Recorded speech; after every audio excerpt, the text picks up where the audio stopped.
그래서 자체적으로 은행에서도 스테이블 코인을 만들게끔 규제를 완화시켜 준다라든지 이런 조건들이 많이 포함이 되어야 그 다음에 클래리티 법안이라는 게 통과가 될 거라는 것이죠. 지금 트럼프가 이제 중간 선거가 얼마 안 남았습니다. 트럼프가 시행하고자 하는 이런 정책들을 쉽게 통과를 시켜줄까요? 아니겠죠. 여러분들이 또 어떤 의견을 갖고 계신지 이런 것들도 같이 공유해가면서 저희 구독자분들과 함께 성장하는 그런 채널이 되었으면 좋겠습니다.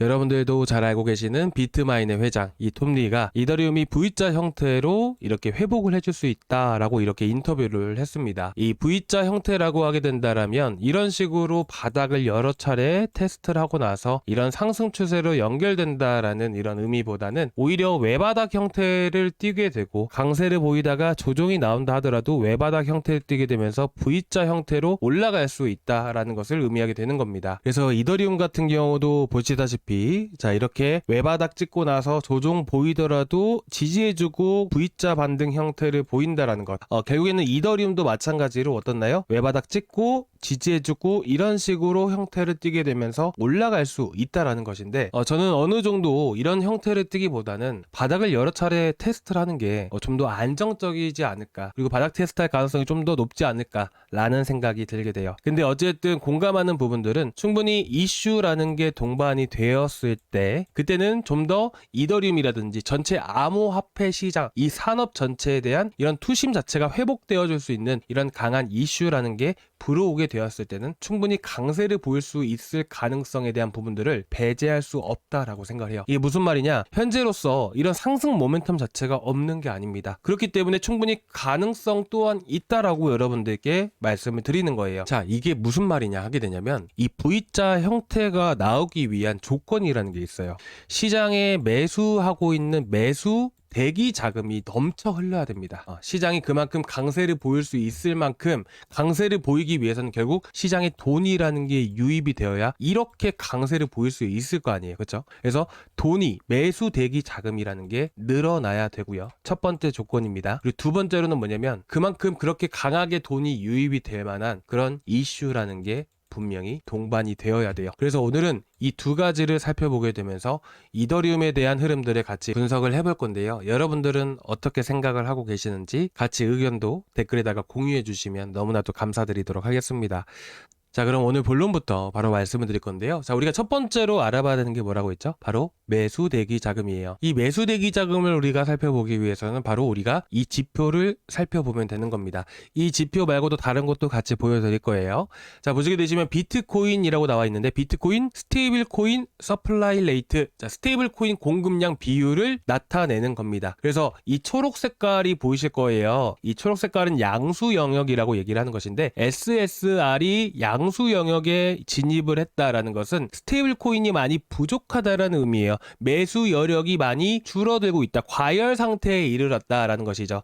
그래서 이런 과열 상태에 이르렀을 때 보통 비트코인이 조금이라도 조정이 나오는 경우가 되게 많습니다. 당시 2025년도 1월달 당시에도 비트코인이 크게 급등을 했을 때 이런 과열 상태에 이르게 되니까 스테이블 코인 매수 여력이라는 게 많이 부족해진 상태예요. 시장 안에 매수할 만한 돈이 많이 부족해진 상태라는 것이죠. 그래서 그렇다 보니까 그 이후로도 보게 되면 어떻게 되나요? 바로 조정이 강하게 나오게 되죠. 그리고 반대로 이 핑크 색깔은 뭐냐면 현재 매수 탄약이 충분하다. 매수할 매수 대기 자금이 상당히 많아진 상태다. 현금 여력이 많아졌다라는 것을 의미하게 되는 것이에요. 그런데 지금 보시게 되시면 어떤가요? 매수 여력이 상당히 많이 남아있다는 것을 알 수가 있죠. 핑크색이 쭉 밑으로 떨어졌잖아요. 그만큼 현재 시장에 대기 중인 스테이블 코인이 많다라는 것이죠. 그런데 우리가 이것만 가지고 알 수가 있을까요? 아니죠. 우리는 하나 더 살펴봐야 되는 게 있어요. 그게 뭐냐면 바로 이 스테이블 코인이 어디로 이동하는지를 봐야 돼요. 여러분들이 이제 스테이블 코인을 들고 있어요. 그렇죠? 이제 여러분들이 스테이블 코인을 많이 들고 있다라고 가정을 해볼게요. 그러면 여러분들이 이 스테이블 코인을 거래소에다가 보관을 할 수도 있겠죠.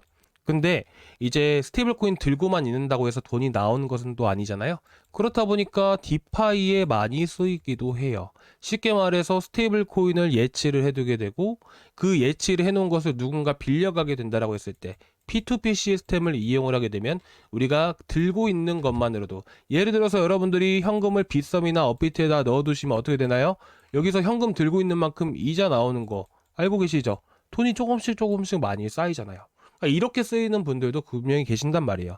그래서 이거를 디파이에다가 쓰는지 아니면 거래소에다가 쓰고 있는지를 우리가 가장 첫 번째로 확인을 해봐야 되는 것이 아닐까요? 일단은 시장의 매수 대기 자금, 현금은 넘쳐나는 상황입니다. 그런데 이 현금이 어디로 흘러가는지를 지금부터 보여드릴 거예요.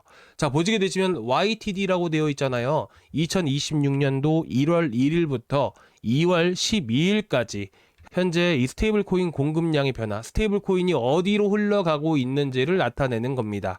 아시겠죠? 자, 그런데 제일 위에 압도적으로 많은 게 보이실 거예요. 토탈 서플라이 체인지라고 되어 있으면서 이제 138억 달러. 이 정도면요, 약 20조 원이 되는 겁니다. 엄청난 자금들. 어떻게 보면 전체 이 코인 시장 안에 유입되어 왔었던 이 스테이블 코인이 어디로 움직이느냐? 바로 CEX로 움직이고 있다는 거예요. 그래서 제가 구독자방에다가 올려드리면서 뭐라 말씀드렸었죠? 자, 고래들은 확실히 현재 가격대를 메리트 있게 생각할 수 있다 라고 저는 이렇게 말씀을 드린 겁니다. 그만큼 정말 매력적인 가격대, 어떻게 보면 정말 싸게 매수할 수 있는 정말 좋은 기회이기 때문에 현재 고래들의 자금들이 이 CEX 중앙화 거래소로 유입되고 있는 거라고 생각합니다. 이 CEX라는 것, 뭐 제가 부가 설명을 드리진 않았었지만 이렇게 보시면 됩니다. 여러분들이 사용하고 계시는 거래소가 뭐예요? 업비트, 뭐 빗썸, 뭐 많게는 바이낸스도 쓰실 거예요.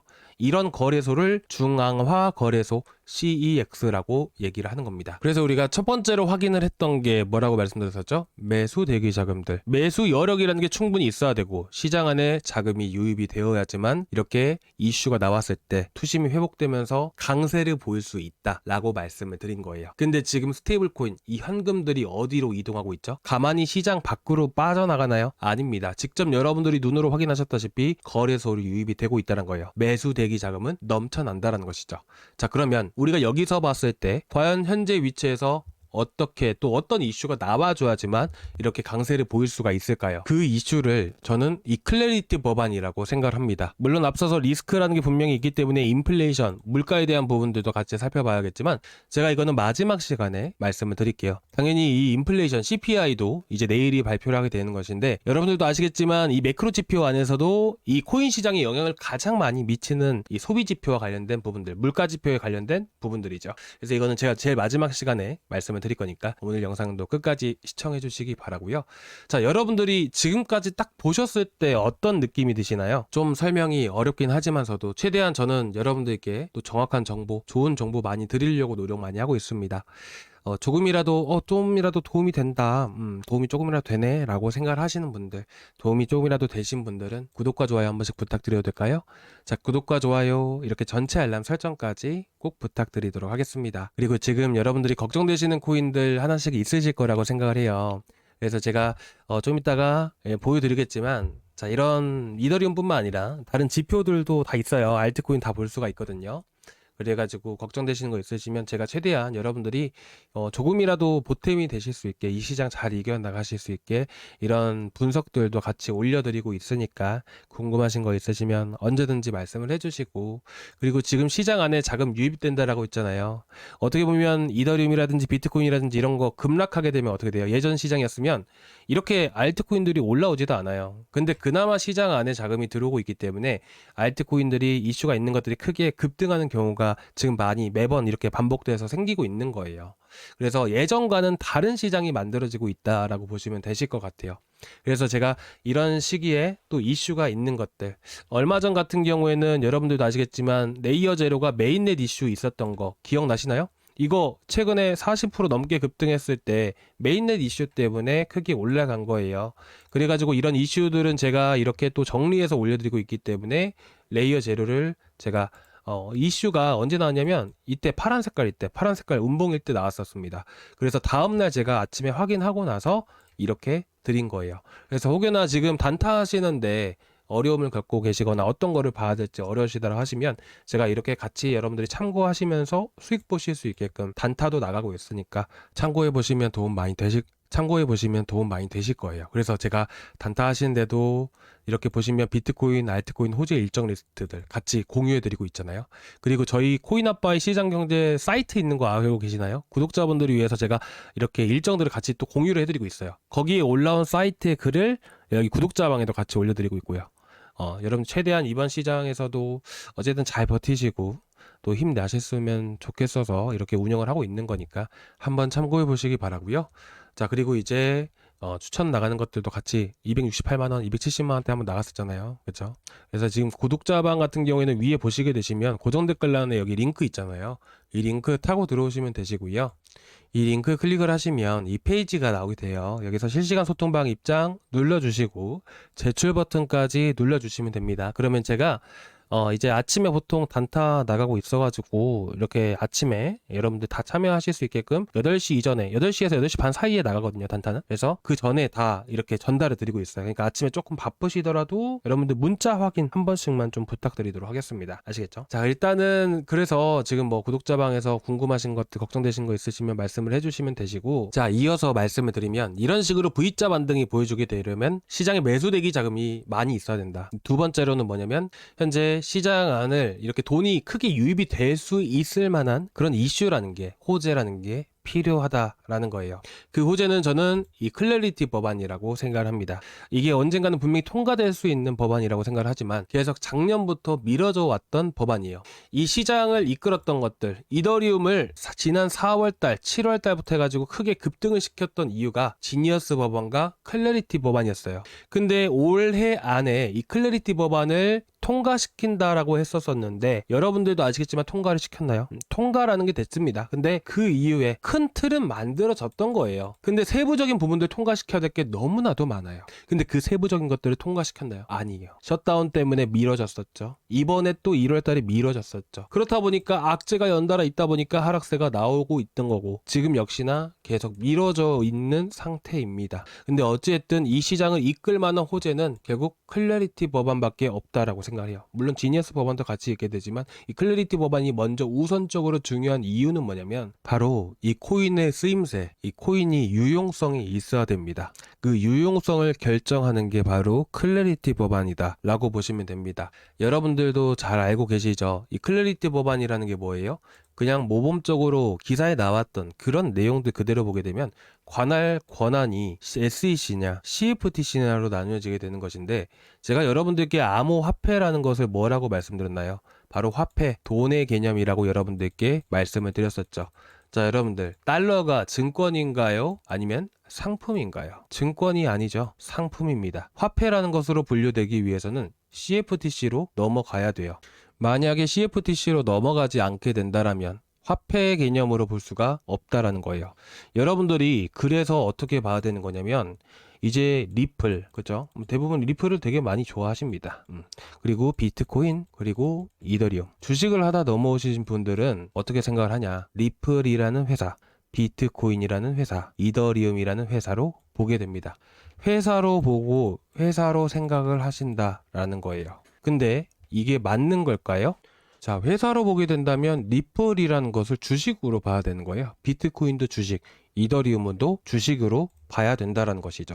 근데 왜 이런 것들이 있을까요? 토크노믹스, 이게 뭐예요? 쉽게 말해서 공급량과 관련된 메커니즘을 얘기를 해주는 겁니다.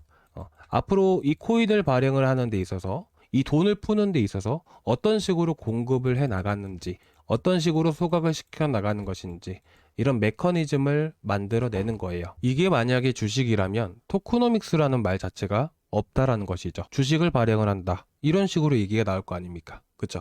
그러니까 이게 어떻게 보면 여러분들께 말씀드리고 싶은 거는 이제 좀 제가 너무 진지하게 구체적으로 들어가다 보니까 이런 말씀을 드렸는데, 결국에는 우리가 회사로 볼 게 아니라 돈의 개념으로 봐야 된다는 것이에요. 그래서 CFTC로 무조건 이전이 되어야 되는데 이거부터 안 되고 있는 거잖아요. 그렇게 되면 이 스테이블 코인이 나왔을 때 실제로 우리가 바깥에서, 편의점에서, 고기 먹고 식당에서 이렇게 어떻게 보면 스테이블 코인을 쓸 수가 없는 상황들이 만들어진다는 것이죠. 근데 그렇게 되어야지만 이더리움이든 리플이든 비트코인이든 다 이용성이라는 게 있기 때문에 상용화된다라는 부분들 여러분들 뭔 말인지 아시잖아요.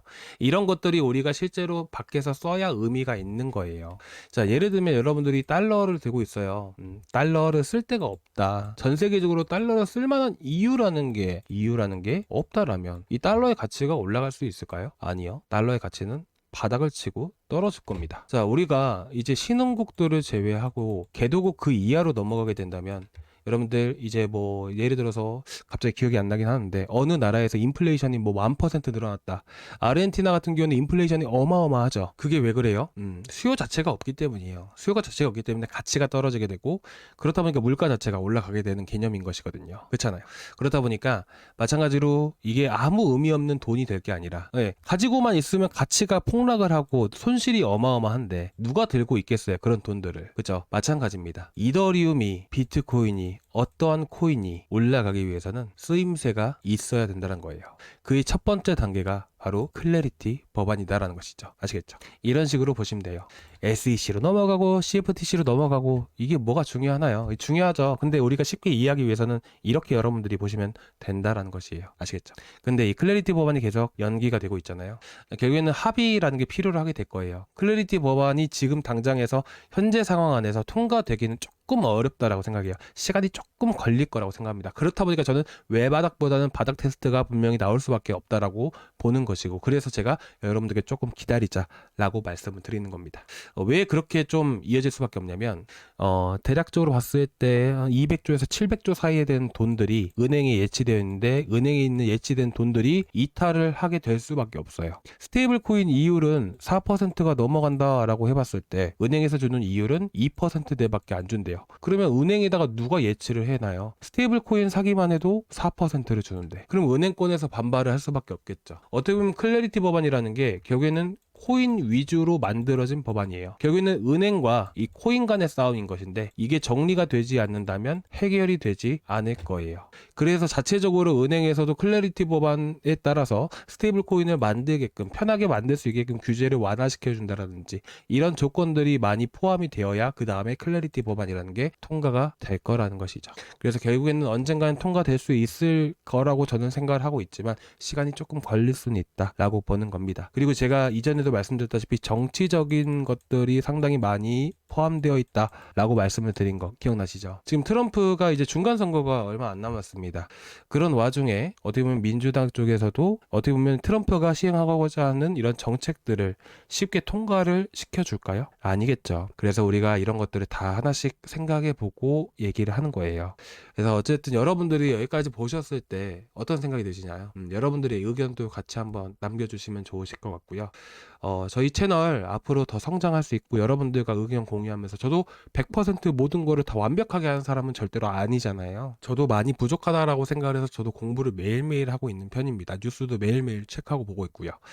여러분들이 저보다 훨씬 더 잘 아시는 부분들도 있을 거라고 생각을 하고 있기 때문에 여러분들이 또 어떤 의견을 갖고 계신지 이런 것들도 같이 공유해 가면서 저희 구독자분들과 함께 성장하는 그런 채널이 되었으면 좋겠습니다. 자, 오늘 여기까지 좀 준비를 해왔는데 좀 어떠셨을까요? 조금이나마 도움 되셨을까요? 조금이나마 도움 되셨다면 구독과 좋아요 한 번씩 부탁드리고요. 다음 시간에 또 뵙도록 하겠습니다. 감사합니다.